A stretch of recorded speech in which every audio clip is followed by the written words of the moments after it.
Muy buenas noches y bienvenido a un nuevo programa de debate este día viernes 26 de febrero.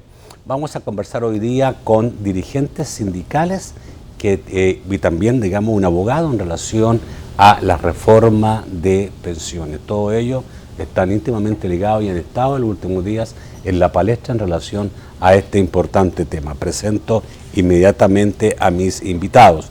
José María Amaya, miembro del directorio de Contra de FOP. Buenas noches. Muy buenas noches. ¿Qué significa exactamente comité? Comité de Trabajadores en Defensa de los Fondos de Pensiones. De los fondos de pensiones.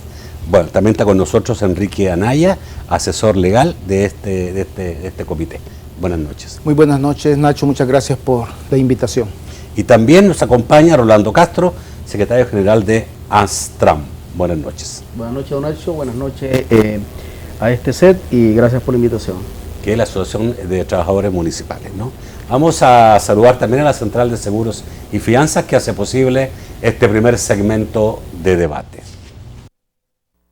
Durante 30 años hemos consolidado nuestro liderazgo en fianzas. Somos expertos en seguro de personas, seguro de daños, fianza segura. Nuestro servicio es de calidad, ágil y oportuno. Alcancemos juntos nuestras metas, porque los salvadoreños no nos dejamos vencer. 3 décadas de desarrollo. La Central de Seguros y Fianzas. Por 30 años, su centro de confianza.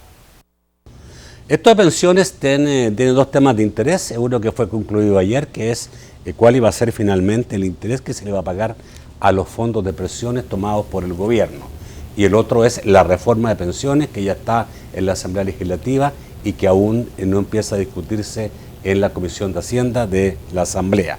En relación a la rentabilidad, bueno, después de un año aproximadamente que la Asamblea Legislativa que la Sala de los Constitucional de la Corte Suprema de Justicia ordenó a la Asamblea Legislativa establecer lo que la Sala llamó un porcentaje más justo de rentabilidad de pago de interés por estos fondos. Después de un año, la Asamblea Legislativa ayer finalmente llegó a un acuerdo. No todos los partidos, no votó el Partido Arena, ni votó a favor el diputado de Gana, Francis Habla. El resto, FMLN, PCN, PDC, votaron a favor de establecer un piso mínimo de 3.5 y un aumento gradual anual de 0.2 en los próximos años. Esto significa que este año va a tener una rentabilidad de 3.5, el año 17 va a tener una rentabilidad de 3.75, el año 2009 de 3.9, el año 2019 de 4.1 y después eso puede llegar hasta un tope de 5.5.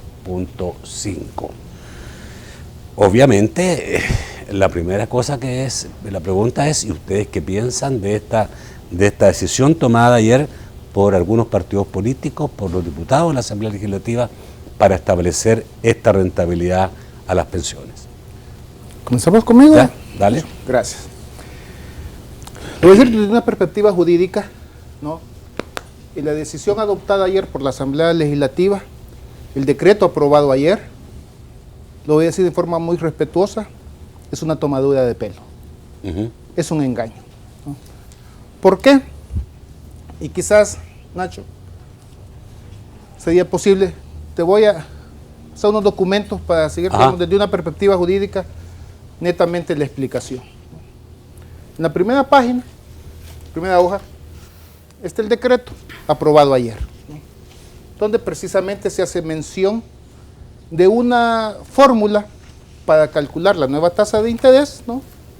Y después hay un transitorio que prácticamente anula esa fórmula porque ya deja fija la tasa de interés que se va a aplicar.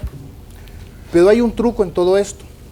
Te voy a pasar, si ves en la siguiente página que está ahí, en el documento, la versión original del artículo 12, letra C, que es uno de los artículos que se está reformando el día de ayer, tiene una frase muy importante que dice, le hemos puesto en rojo, devengarán una tasa de interés ajustable semestralmente. Se está refiriendo a los certificados de inversión previsionales, ¿no? Porque dice, los certificados de inversión previsionales son títulos, valores que tendrán las siguientes características. C, devengarán una tasa de interés ajustable semestralmente.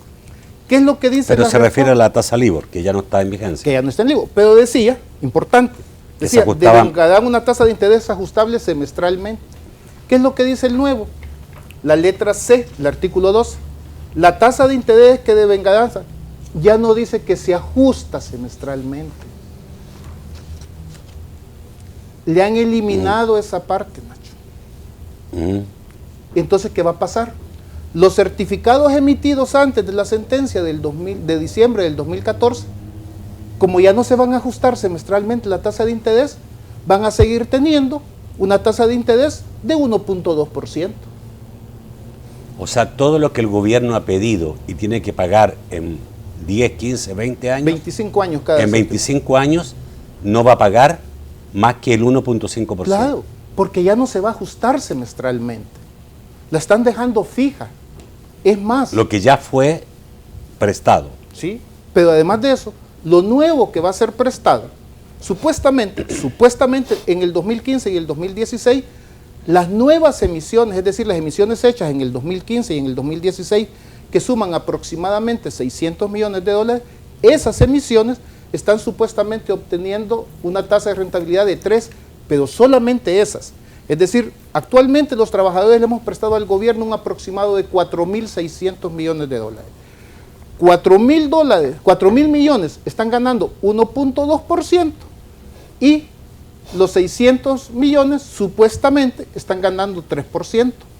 ¿Y qué es lo que hace la nueva reforma? Dice, no dice que se refiere a las nuevas emisiones, porque eso hubiera sido dejar, digamos, el pecado opuesto de la inconstitucionalidad ahí y del incumplimiento de la sentencia de la sala, sino que sencillamente ya no dice que se va a ajustar semestralmente.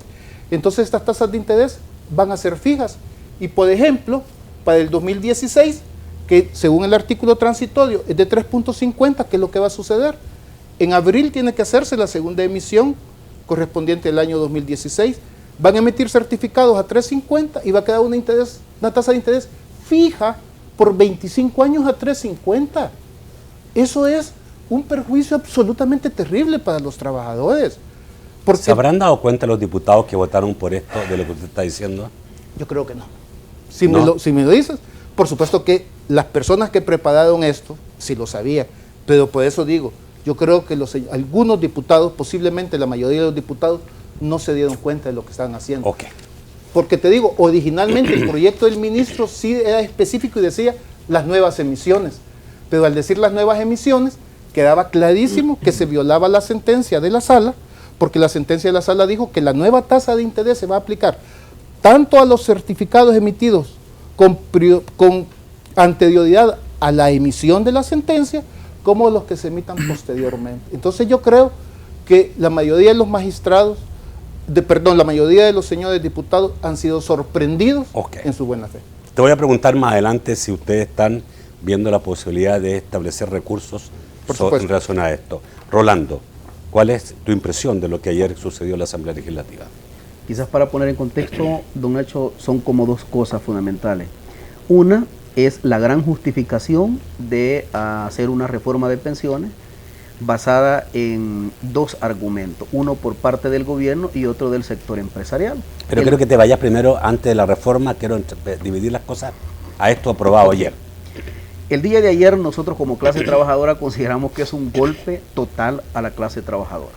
Consideramos de que también es inmoral e injusto de que por un lado los empréstitos internacionales, bueno y también nacionales, se les esté pagando un 7.5 y a la clase trabajadora que con fruto del esfuerzo, del sudor de su frente, se nos esté pagando el 1.33 y ahora que ellos lo celebran como un gran triunfo, llevar al 3.5. Nosotros consideramos de que es injusto, es inmoral, es más, y nosotros condenamos más enérgicamente el actual gobierno, y se lo voy a decir por qué, don Nacho. Porque en su momento el gobierno, cuando era el partido de gobierno que era oposición, tildó fuertemente en las luchas que nosotros hicimos de calle, de que el Banco Mundial, el Fondo Monetario Internacional y el BID eran enemigos ideológicos y políticos y de clases. Y a esos que mencionó como enemigos ideológicos, políticos y de clase, les está pagando el 7%. Y a los que supuestamente somos los que hemos estado tradicionalmente los sectores más desposeídos y que el partido en ese momento abanderó esas luchas, hoy nos está condenando con un 3.5. La verdad es de que creemos que hay un acto total desprecio a la clase trabajadora el día de ayer con esos 48 votos.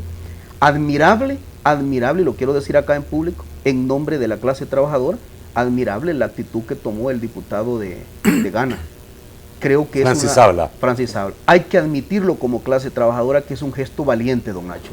Valiente porque en alguna medida los políticos, una cosa es el discurso y otra cosa son los hechos.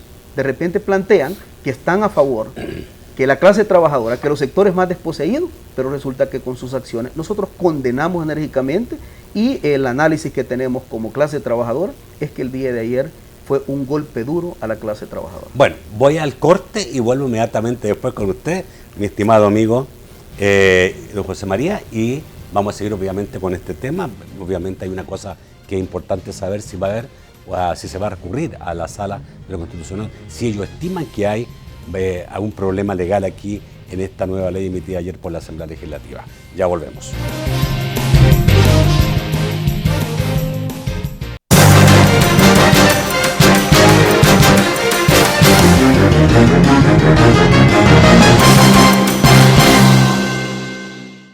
Una de las soluciones a los problemas de El Salvador es generar empleo digno para la juventud.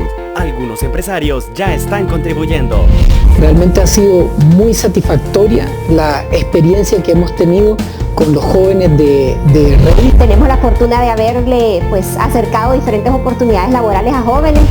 Únete a ellos, porque la juventud tiene el poder de cambiar el rumbo del país y tú puedes apoyarlos. Red por el empleo juvenil digno.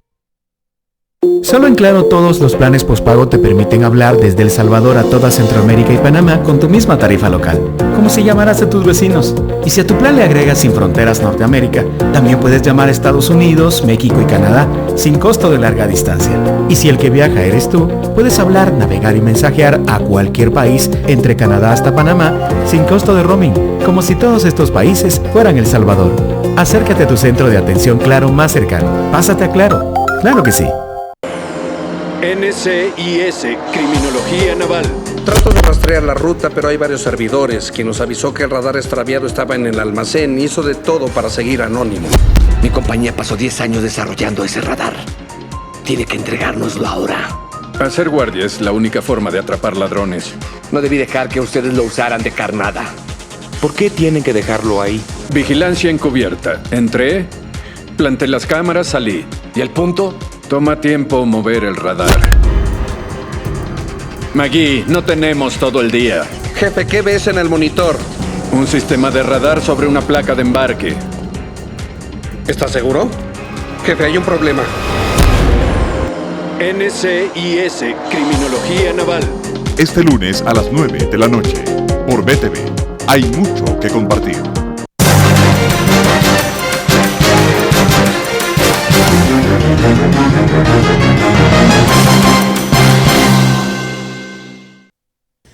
El segundo segmento de debate gracias a Banco Agrícola. Banco Agrícola, El Salvador cuenta con nosotros. A ver, mi estimado don José María, ¿lo mismo piensa usted que su compañero Rolando Castro? Que es una votación que atenta contra la clase trabajadora. Quisiera responder inicialmente la primera pregunta que hacía usted, don Nacho. Me parece que el proceso de formación de ley está iniciando, ¿verdad? Nosotros presentamos un recurso de inconstitucionalidad hace alrededor de 3 años y ese recurso de inconstitucionalidad es a estas alturas que está dando los primeros resultados.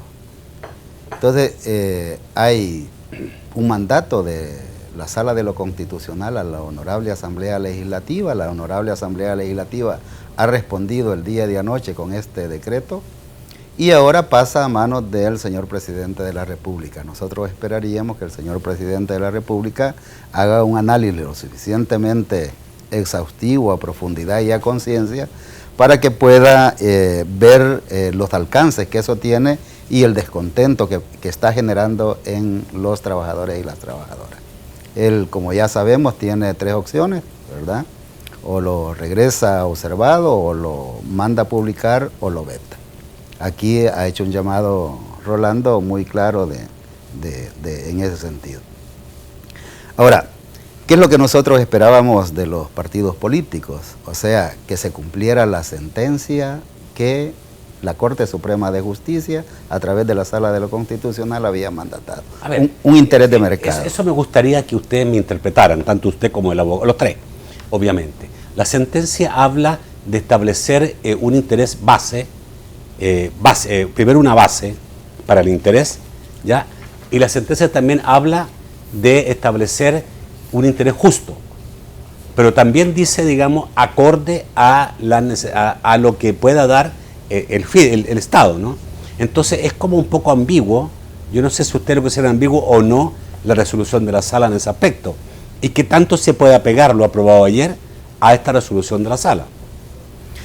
Bueno, yo creo que nosotros debemos de tratar de separar qué es lo que realmente está sucediendo. Cuando nosotros hablamos de deuda, hablamos del Estado. Y cualquier deuda, ya sea por empréstitos o de esta naturaleza, los que quedamos endeudados no es el gobierno ni los funcionarios. Quedamos endeudados nosotros y nuestras futuras generaciones, nuestros hijos y nuestros nietos y bisnietos. Entonces nosotros lo que estábamos esperando era un resultado que fuera acorde a eso, un interés de mercado, un interés justo, ¿verdad? Un interés con criterio técnico. Hay suficientes indicadores y valoraciones que se pueden hacer desde el mundo financiero para poder establecer ese criterio. Nosotros estamos convencidos de que el gobierno tiene problemas para recaudar fondos y particularmente fiscales, ¿verdad? Y nosotros no entendemos, ¿verdad?, cómo empujar de alguna manera un acuerdo que no sea capaz de sostenerse y de cumplirse, ¿ya? Entonces, nosotros esperábamos eso. La propuesta que nosotros habíamos hecho era el TIBP más el 3%, ¿verdad? 3.5. 3.5%. ¿TIBP qué es? Tasa de interés básica. Tasa de interés básica pasiva. ¿Ustedes querían una tasa básica de cuánto? No, es que esa la publica el... ¿Es el 3? Actualmente es el 4.45 más o menos. ¿Y de dónde sacó entonces para poner el 3.5?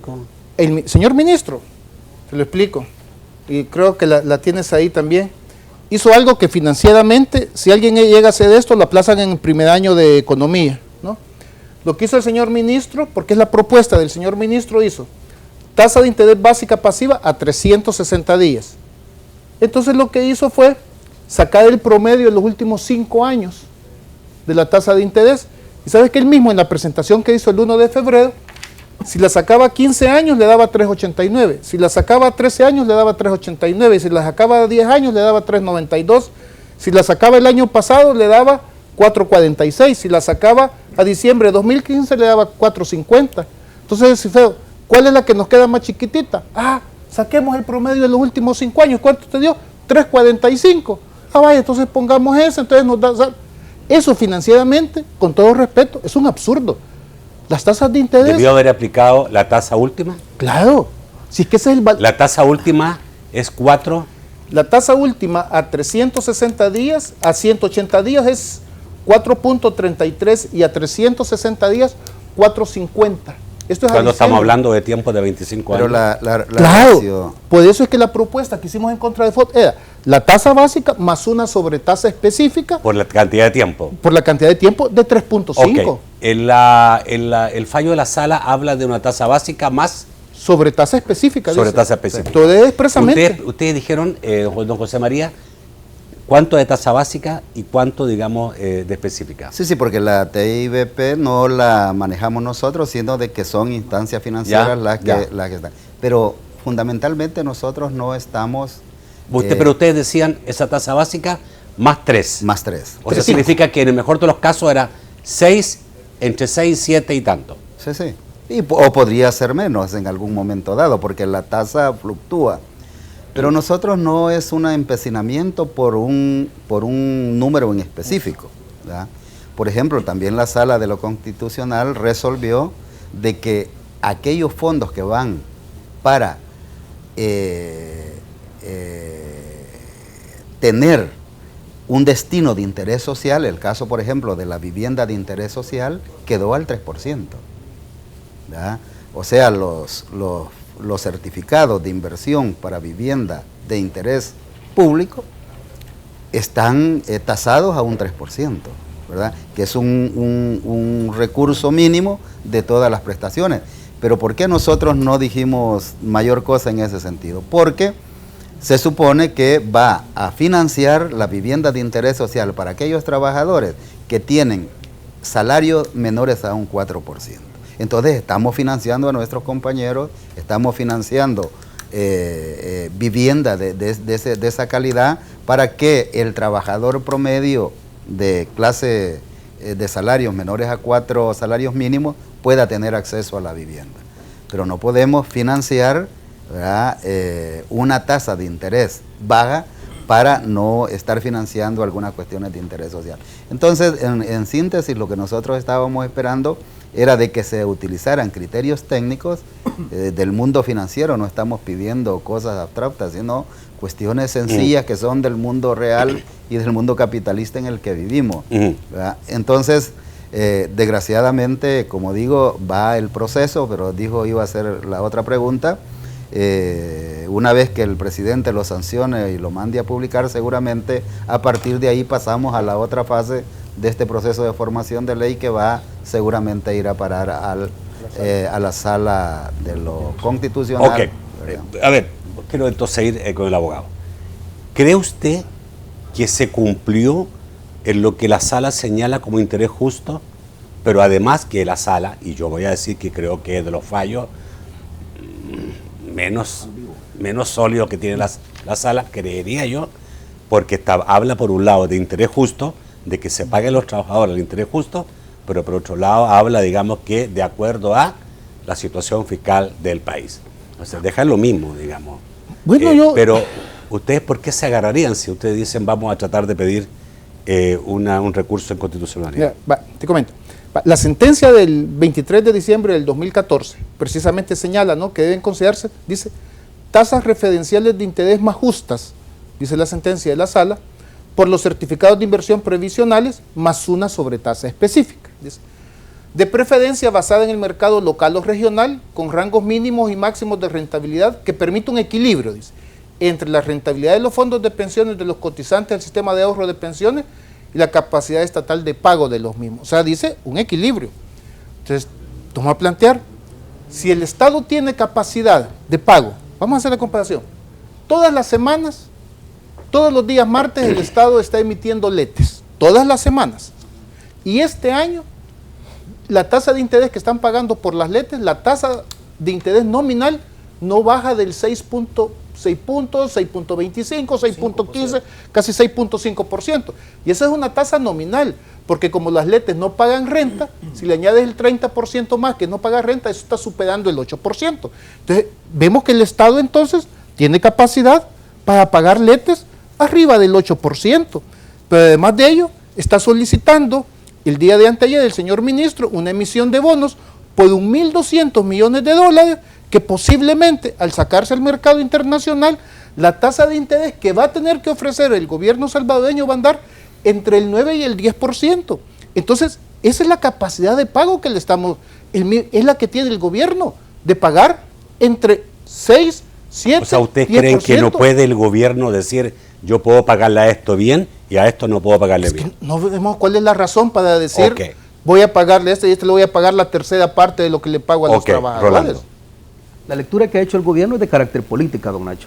El 24% de las personas económicamente activas somos los únicos que cotizamos en un sistema de pensiones, con una esperanza y con un sueño que un día nos vamos a pensionar. Pero además, el 24% que lleva la carga casi de todo el país, ¿no? Casi de todo el país, pero aún más.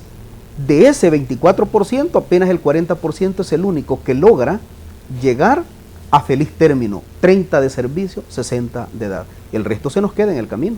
Se nos queda en el camino por el tema de inestabilidad laboral. Hoy uno tiene trabajo, mañana no lo tiene. Nosotros en las alcaldías lo vivimos cada 3 años, tenemos un tormento permanente, que el alcalde que llega quiere quitar la gente para ponerlo, etcétera. Pero nosotros todavía somos los privilegiados que tenemos empleo formal en este país. La lectura es eminentemente política. El tema de la reforma integral de pensiones no lleva como objeto el retiro digno de la clase trabajadora. No lleva. El único objeto que lleva es resolver el tema del déficit fiscal y presupuestario que tiene el Estado salvadoreño. Claro, ahí tiene una forma de resolver. Número 1, apretarse el cincho y evitar un montón de gastos exorbitantes que tienen ahorita. O la otra opción es incremento o ampliación de nuevos impuestos, pero ahí tiene un costo político con toda la clase, con todo el pueblo salvadoreño. Entonces la jugada política es, mejor vámonos con ese 24%, que ahí hay 8.500 millones de dólares disponibles y que podemos descongestionar el tema de la deuda y nos queda la chequera nuevamente, la tarjeta de crédito limpia para poder seguir endeudando el país. Yo creo que la lectura hasta ese momento es de carácter política de parte del gobierno, pero lo que no se ha puesto a pensar el gobierno es que ese 24% no estamos muertos como sociedad. Nosotros estamos listos, veníamos hablando ahí con nuestros amigos, nosotros igual, don Nacho, nuestro equipo jurídico está trabajando ya para revisar esa propuesta, ese decreto trasnochado, ofensivo, y lo más inmoral. Mire, usted ve diputados en este mismo foro donde usted está, don Nacho, comprometiéndose y hablando en nombre de la clase trabajadora, y qué vergüenza y qué pena el día de ayer. Y es más, cuando nosotros nos enteramos a eso de las 4 de la tarde, el informe que nos llegó es que en la Comisión de Hacienda había consenso de todos los partidos políticos, partiendo de que en una reunión que hubo la semana pasada, esta semana, el día lunes, en la interpartidaria, se habían comprometido todos los secretarios generales. Dicen que Velado firmó en lo mismo. A eso quiero llegar. Y después sus diputados no le aceptaron. A eso quiero llegar. Resulta de que nos enteramos a eso a las 4 de la tarde y empezamos a hablar con algunos diputados. Y ahí se nos confirma que en efecto el consenso era casi unánime. Cuando se empiezan a hacer forcejeos ahí y nosotros decimos, miren, lo que van a hacer es que se van a exponer, porque al final allá lo vamos a estar esperando con el tema de los amparos, es que Arena se echa para atrás con sus diputados. Pero según lo que hemos conocido, es que hay un documento firmado que el presidente de dicho partido también ya se había comprometido. ¿Cómo juega la inmoralidad de la clase política salvadoreña con el pueblo?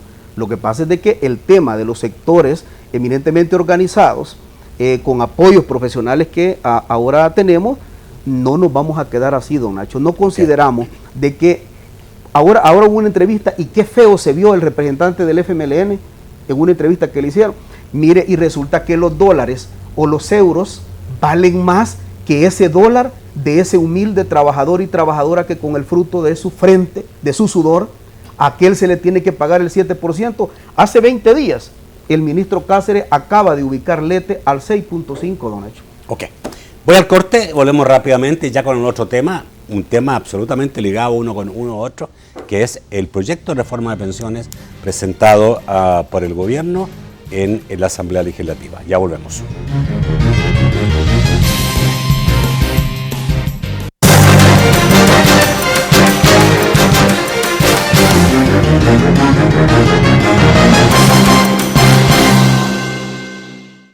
El momento ha llegado.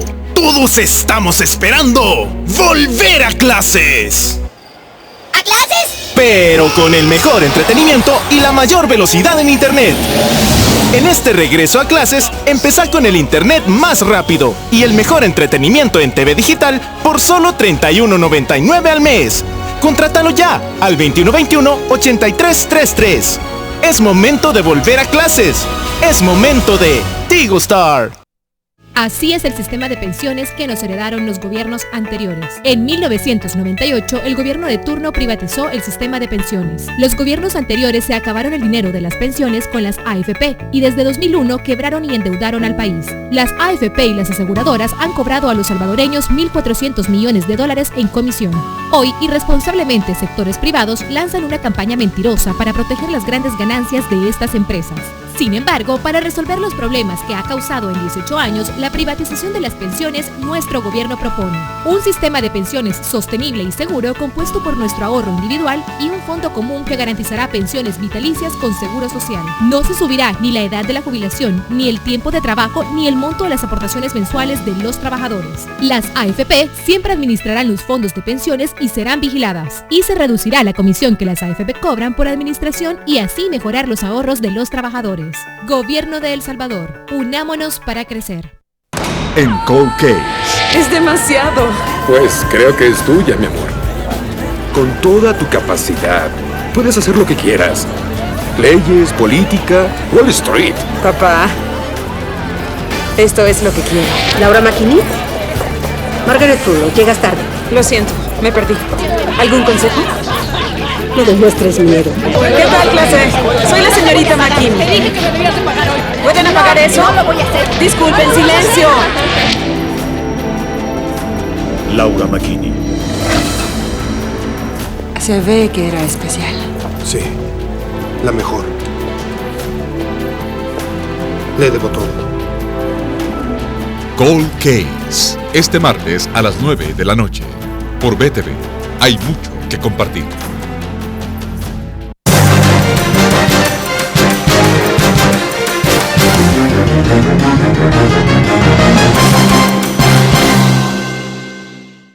El tercer segmento de debate gracias a Sistema Fedecrédito.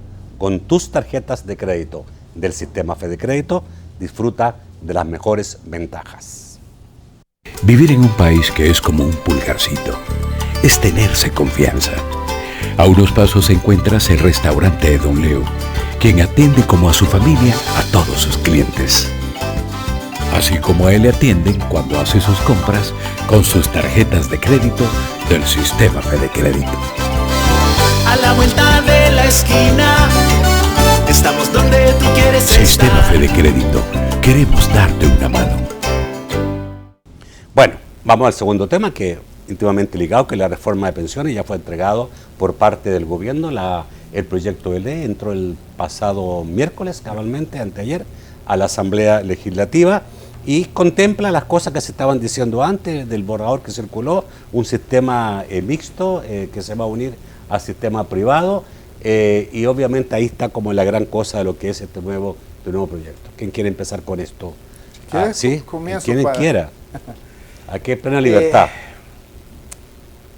Vamos a intentar de nuevo ser respetuosos porque eso no está, ¿no? Es un proyecto que reforma el sistema de pensiones, pero que no aborda ninguno de los retos que tiene el sistema de pensiones, no aborda cómo aumentar cobertura, no aborda cómo mejorar la suficiencia de las pensiones. En realidad es un mecanismo para apropiarse de la mayoría de los ahorros de los trabajadores. Son 28 páginas, breve, se reforman 70 y pico de artículos de la ley, pero la parte importante es que incorporan un título 3, que es el régimen de reparto. Y en ese régimen de reparto, simple y sencillamente, prácticamente posiblemente más del 50% del fondo de ahorros de los trabajadores va a pasar a un Instituto Nacional de Pensiones, ¿no? Que el Instituto Nacional de Pensiones se lo va a traspasar esos fondos al FOP, con lo cual se va a compensar la deuda, y desapareció la deuda de los 4,000 y pico de millones de dólares, ¿no? O menos, no sé qué van a pensar hacer, ¿no? Porque se podrían llevar los 1.000 millones de euros euros que tiene las AFP invertidos, con lo cual desaparecen. Hemos hecho estimaciones, Nacho, que más o menos de los más de 2 millones de afiliados que actualmente tiene el sistema de ahorro de pensiones, de los cuales están cotizando 700,000, poco más de 700,000, más o menos les va a tocar desafiliar del sistema de ahorro de pensiones, ¿no? Aproximadamente 1.3 millones. ¿Por qué es desafiliar? Porque prácticamente ganan menos de 2 salarios mínimos o ganan hasta 2 salarios mínimos, entonces ellos solamente cotizarían al régimen de reparto, ya no van a cotizar al sistema de ahorro, entonces prácticamente hay que desafiliarlo, pues, y cuando gane más o afiliarlo, o mantenerlo ahí afiliado, pero de papel, pues que ahí lo tienes en la lista, pero no van a estar aportando nada, ¿no?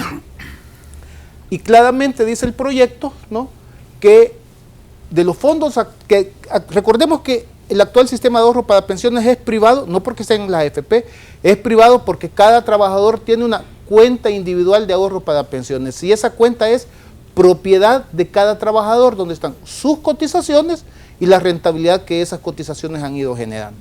Entonces, claramente, en el proyecto, lo dice el artículo 232T, ¿no? Suena terrorífico, pero la T quizás por eso quedó de terror, ¿no? Dice que claramente, ¿qué dice? El inciso primero, toda persona que por ministerio de ley se incorpore en el régimen de reparto y esté afiliado a una AFP, deberá aportar un monto del saldo de su cuenta individual de ahorro para pensiones a ese régimen, excluidas las cotizaciones voluntarias. Y luego aparece cómo se calcula, y cómo se calcula es muy sencillo. 2 salarios, dice, cociente de resultado, 2 salarios mínimos entre el último sueldo multiplicado por el saldo. Lo vamos a poner, digamos, voy a poner ejemplo. 2 salarios mínimos, pongámoslo en 500, ¿verdad? Va a ser más de 500, pero son 520, por supuesto. Menos, 503. Pon 500. Alguien, su último salario declarado ha sido de 1,000. 500 entre 1,000, 0.5. Tiene, supongamos, $10,000 en su cuenta de ahorro, 0.5 por 10,000, $5,000, se los van a quitar de su cuenta de ahorro y se va a ir al régimen de reparto. Perdón, ¿eso va a pasar o eso es un cuento de terror? No. Porque parece un cuento de terror. No, pues bueno, o sea, porque obviamente la gente que está en el sistema tiene yo tengo mi cartola, ¿sí?, y yo sé cuánto tengo y veo lo que va subiendo y todo.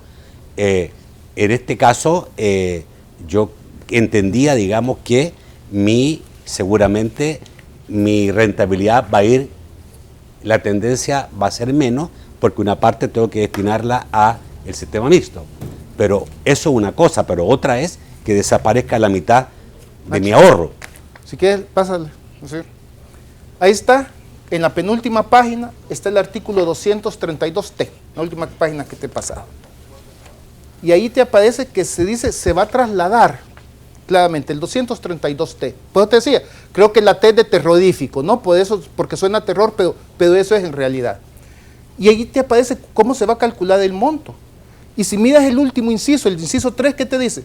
Si el último ingreso base de cotización registrado es igual o menor a 2 salarios mínimos vigentes del sector comercio y servicio, el saldo de la cuenta individual de ahorro para pensiones se trasladará íntegramente, dice, al régimen de reparto. Se va a trasladar, Nacho. O sea, y esto es terrible, ni siquiera están tomando... Pero no será solamente para los que tienen 2 sueldos mínimos y para el resto no. No, es que es todos, hasta 2 salarios mínimos, todos estamos en el régimen de reparto. Okay. Y luego el que gane menos de 2 salarios o hasta 2 salarios, todo... A mí me queda la duda si los que tienen hoy día, no sé, mucho más que eso, se le va a trasladar la mitad. No la mitad, todo depende del salario, porque la base va a ser, insisto, $500, poniendo 2 salarios, dividido entre el último salario declarado. Si ha declarado $500, pues se le va a ir todo. Y por eso este sistema es todavía más dañino, porque la persona que menos gana es la que proporcionalmente más se le va a quitar, porque si tú divides 500 entre 5,000, el cociente es menos. Entonces a esa persona, al que gana $5,000, le van a quitar mucho menos que el que gana 500. Voy con Rolando, después voy con don José María. Don Nacho, mire, tenemos una propuesta eminentemente demagógica y muy poco técnica, y además insostenible en el tiempo. Se lo vamos a plantear de la siguiente manera. Primero, el anteproyecto de ley que ingresa a la Asamblea Legislativa habla de la pensión universal. Pero luego, de repente, más adelante le dice cuáles son los requisitos para que usted tenga esa pensión. Y luego le dice que el requisito sigue siendo el mismo. 30 años para el hombre de trabajo, 60 de edad, 25 y 55. Por un lado, el marco teórico de la propuesta le dice de que la pensión va a ser universal, pero en los requisitos le dice de que sigue siendo lo mismo. Hay una trampa. Al inicio esta pensión es universal, es para todo el mundo, pero de repente le dicen, estos son los requisitos. No, claro. Sigue siendo lo mismo. O sea, pensión universal es cuando la tienen todos. En este caso, los que cumplan. Sí, pero ellos han vendido en la guerra mediática que tiene el gobierno, planteando algunos de los temas. Y yo quiero detenerme en esto. Plantea de que el sistema actual está colapsado y por eso es la reforma. Pero no es cierto que estemos colapsados, don Nacho. Lo que está colapsado es prácticamente el gobierno. El otro gran argumento que ha dado el gobierno es que plantea de que el gasto o la erogación que tiene el Estado con las pensiones es el que lo lleva a ahogarse. Fíjese que el Estado salvadoreño, el Estado como tal, el gobierno, la última erogación que hizo en el 2014 fue de 97 millones. Y 97 millones equivale al 2.1% del presupuesto general de la nación. ¿Por qué se habla de 500 millones? Los 500 millones que el gobierno habla, nosotros aquí le tenemos datos del Ministerio de Hacienda. Está contando, digamos, lo que aporta pensiones y el pago de lo que tomó de las pensiones, que es diferente. 500 millones es básicamente lo que se endeuda.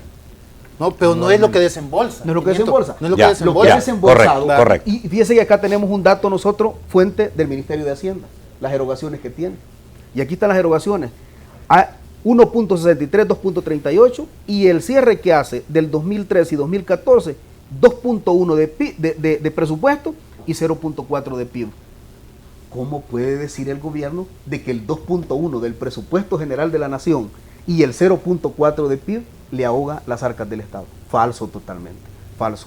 Nosotros sí consideramos de que es una propuesta totalmente demagógica, es una propuesta nada más, una estrategia. Dice que hemos estado en un escenario, por un lado, la acusación del sector empresarial diciendo que es el robo del siglo, lo cual, don Nacho, uno hay que ser justo, y en el siglo han habido muchos robos. Como para decir que este es el único o es el robo del siglo, han habido varios en diferentes administraciones, con diferentes funcionarios. Y por el otro lado el gobierno que está asfixiado y que este sistema está colapsado. Si nosotros no estamos colapsados con 8.500 millones de dólares, no estamos colapsados, al contrario. Bueno, decía un amigo, y si nosotros tenemos 2 veces el presupuesto general de la nación ahorita, 8.500 millones, el presupuesto anda por 4.800, 4.500, tenemos el doble. Prueba de ello es que cerca del 53-54% ya se lo llevaron ellos en los SIP. Es más, y se va a hacer la reforma y vamos a continuar obligados con los que queden a continuarle prestando siempre a estas tasas de interés irrisorias. Sí, pero la trampa está que ese 52-53% que tienen ahorita lo asumen con la nueva propuesta y la tarjeta de crédito prácticamente queda limpia. Y cuando queda limpia la tarjeta de crédito, van nuevamente a recurrir a BID, a Banco Mundial, y Banco Mundial no los manda al 3.5. Ahí esos honorables diputados que votaron el día de anoche, los 48 diputados, ahí no tienen opción de pagar el 3.5.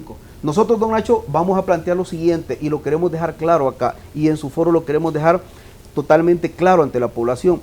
Nosotros hemos tomado una decisión que vamos a denunciar a todos los diputados que votaron el día de ayer por ese golpe a la clase trabajadora, denunciando partido y denunciando a título personal también en cada uno de los departamentos que ellos han sido electos. Vamos al corte, vuelvo después del corte con don José María, ya volvemos.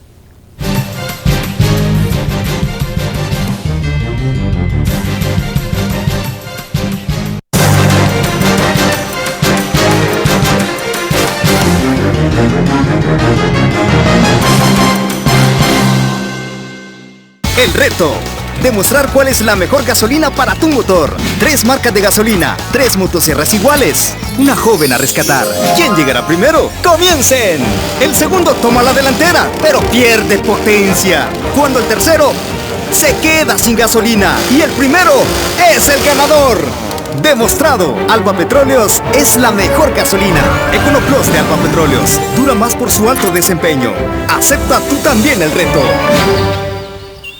Solo en Claro todos los planes postpago te permiten hablar desde El Salvador a toda Centroamérica y Panamá con tu misma tarifa local, como si llamaras a tus vecinos. Y si a tu plan le agregas Sin Fronteras Norteamérica, también puedes llamar a Estados Unidos, México y Canadá sin costo de larga distancia. Y si el que viaja eres tú, puedes hablar, navegar y mensajear a cualquier país entre Canadá hasta Panamá sin costo de roaming, como si todos estos países fueran El Salvador. Acércate a tu centro de atención Claro más cercano. Pásate a Claro. Claro que sí. Durante 30 años hemos consolidado nuestro liderazgo en fianzas. Somos expertos en seguro de personas, seguro de daños, fianza segura. Nuestro servicio es de calidad, ágil y oportuno. Alcancemos juntos nuestras metas, porque los salvadoreños no nos dejamos vencer. 3 décadas de desarrollo. La Central de Seguros y Fianzas. Por 30 años, su centro de confianza. En Doctor House.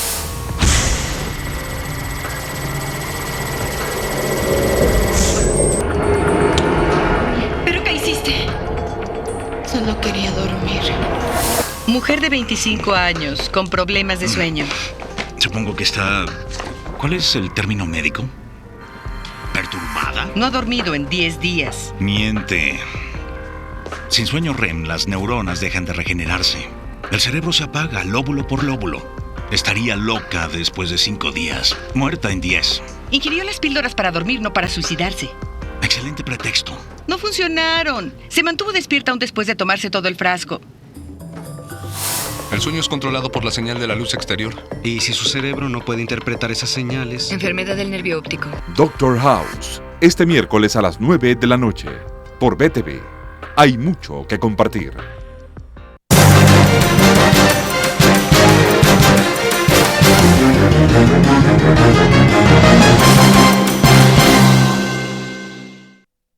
Bueno, dejamos con la palabra a don José María Amaya en relación a todo lo que estamos conversando, obviamente, la reforma de pensiones y hasta qué punto es una reforma conveniente o no conveniente.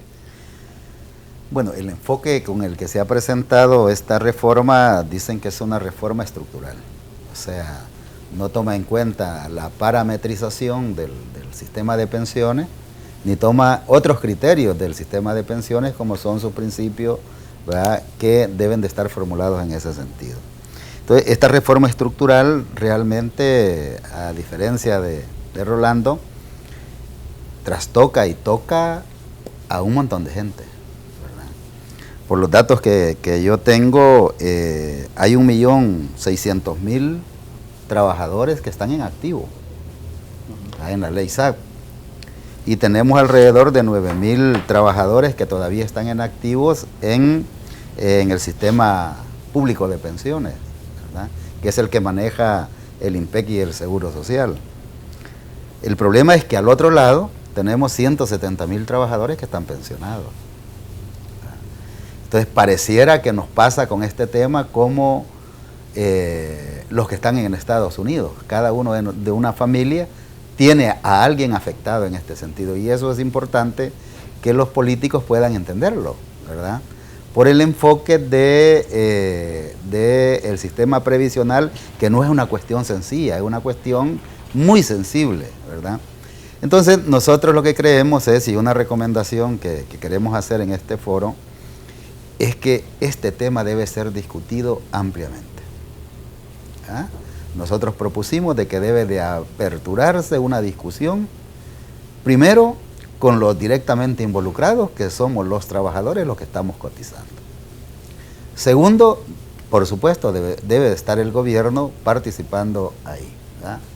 Los empresarios deben de estar tanques de pensamiento que nos alimenten con la información requerida, porque este es un tema muy especializado. A mí cuando me comienzan a hablar de los famosos, ¿cómo se llaman? Los auditores, los actuarios, en vez de llevarme luz a mi poco entendimiento, en realidad lo que hacen es terminarme de enredar la vida. Es un tema muy complejo. Entonces es muy especializado, y entonces por eso cualquier tipo de discusión que sea seria, que sea de fondo, debe de tener a su base una alimentación y una luz técnica, ¿verdad? Pero don José María, usted ha hablado de una cosa eminentemente técnica que hoy se discute y se toma acuerdo en todos los países del mundo cuando se habla de pensiones, que son las medidas paramétricas que se hablan. Básicamente las paramétricas, usted habló de paramétricas, son la edad y el nivel de cotización. Eso no lo están tocando. Ya, no lo están tocando. No lo están tocando. Pero o sea, ustedes como trabajadores, porque parece que eso no se tocó porque se ve impopular. Y lo impopular afecta electoralmente. ¿Ustedes creen que debe cambiarse la edad? Tomando en cuenta de que obviamente El Salvador, como todo el mundo, ha cambiado su expectativa de vida y hoy día es mucho mayor a lo que era antes. Lo que pasa es que este tema habría que otra vez llevarlo a una discusión y a un análisis técnico. Más técnico y tratar de establecer cuáles realmente son las expectativas de vida, la esperanza de vida y la realidad de la vida de los ciudadanos hoy. Porque si bien es cierto... No tenemos, parece, en El Salvador un estudio sobre cómo ha cambiado la expectativa de vida en El Salvador. No, y la pirámide poblacional sigue siendo invertida, o sea, sigue estando con una base muy grande de jóvenes y una base todavía un poco menos de adultos y de viejos. Es la palabra un poco ofensiva. Cuando una población joven. Cuando ya uno pero una población que empieza, que empieza a envejecerse, ¿eh?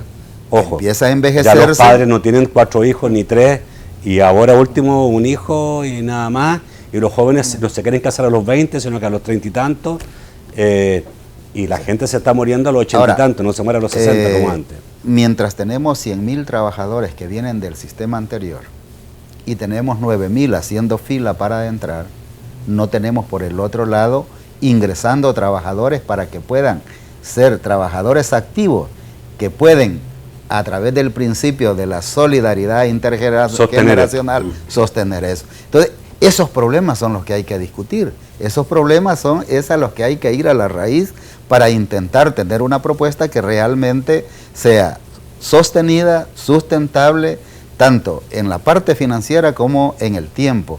Porque aquí no estamos hablando de una cuestión que este gobierno se va en 5 años y el mismo partido puede ganar o no y venir otro gobierno. Aquí estamos hablando de una cuestión que es de una relación intergeneracional. O sea, esto va a durar 50, 100, 200 años y si no se resuelve hoy, dentro de 5, dentro de 20 años, vamos a estar más problemados y vamos a dejar en problemada a esa nueva generación. Esto requiere soluciones para futuro. Le pregunto a los dos.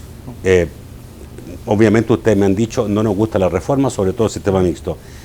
¿Ustedes qué hubieran hecho con el actual, o sea, qué hubieran hecho al actual sistema? No sé si lo hubieran cambiado, lo hubieran dejado así, pero le hubieran hecho algunos ajustes. ¿Qué sería lo correcto? Estoy seguro que me van a decir dar rentabilidad correcta a los fondos de pensión. ¿De acuerdo? Después de eso, ¿sabes? Lo que pasa es que no nos quisiéramos adelantar en hacer propuestas, digamos, sin que sea parte precisamente de ese resultado y ese diálogo. Digamos, se habla, voy a decir, digamos, de cambios paramétricos, no lo sé, una cosa, ¿por qué siempre tiene que ser sobre la espalda de los trabajadores? Bueno, sentémoslo y platiquémoslo. Que podría ser refinanciar al gobierno con los SIP ya emitidos, que actualmente son a 25 años, y para poder suavizar la carga los pasamos a 30 o los pasamos a 33. Eso se pudo haber hecho. Se pudo haber hecho, o sea, se pueden examinar mecanismos, es decir, cómo aumentamos la cobertura, todo eso es lo que hemos venido insistiendo desde Contradefondo, que vamos al encuentro de las fuerzas sociales, sentémonos, empleados, empleadores, gobierno, tanques de pensamiento, expertos, y busquemos una solución. Nacho, nosotros decíamos, ayer decía este servidor en otro medio de comunicación, esta decisión no es fácil y esta decisión implica sacrificios de todos y por lo tanto tiene que ser resultado de un consenso. Es decir, esto es como una familia cuando va a tomar una decisión dura, pues no les agrada que vaya a llegar el abuelo y vaya a decir, señores, por este camino. Se charla y se busca una solución de consenso. La propuesta que se está presentando, además de ser socialmente gravosa para los trabajadores, es financieramente insostenible. Ese mal llamado régimen mixto, que en realidad es un régimen de reparto, nace ya desfinanciado.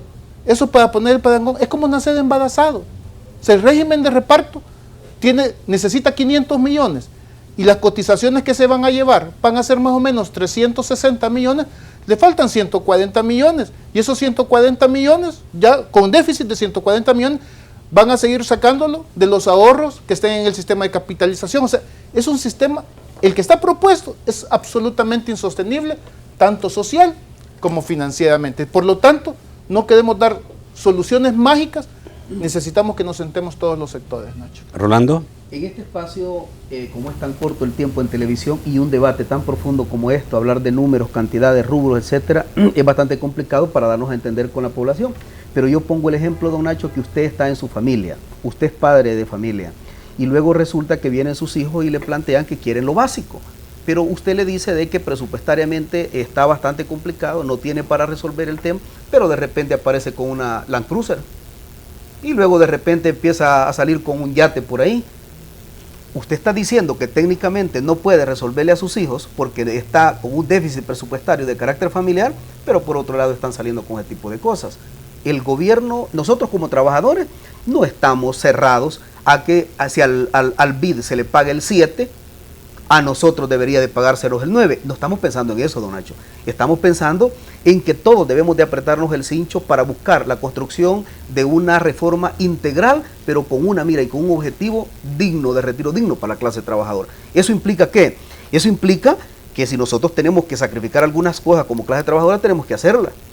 Pero yo le tengo datos, don Nacho, acá, donde cuánto es la carga fiscal. Muévelo un poco más para que lo pueda agarrar la cámara. Gastos que aumentan sobre las remuneraciones. La fuente del Banco Central de Reserva. La carga fiscal de este país es del 1.4.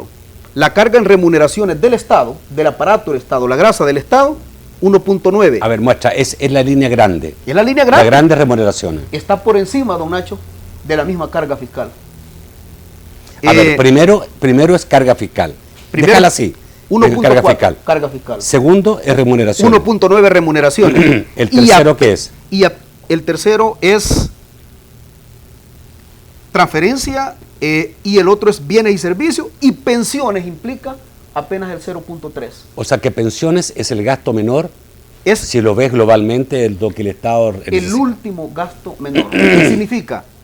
Y fíjese que bien fuera de que solamente esto significaría que el tema de remuneraciones ha incrementado porque han incorporado trabajadores al sector público. No solo es eso. Eso tiene que ver con gastos de celulares de ministros que gastan $3,000, $4,000 solo en celulares. Eso significa compra de camionetas de $50, $70,000. Últimamente acaba de salir una compra de una camioneta blindada con cerca de $80,000.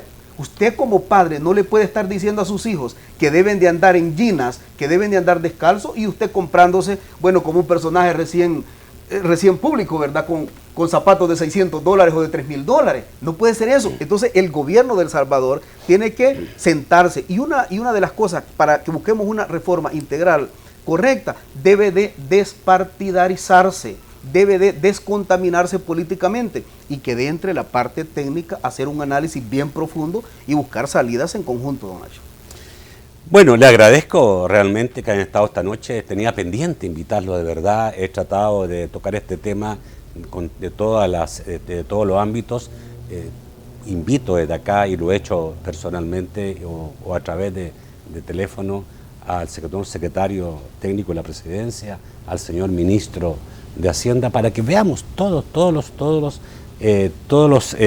las visiones sobre este tema, y usted pueda tener la mejor óptica, usted pueda hacerse el mejor juicio sobre esto, que realmente es de los temas más importantes que yo recuerdo en los últimos años, que se está debatiendo hoy día o analizando en el país.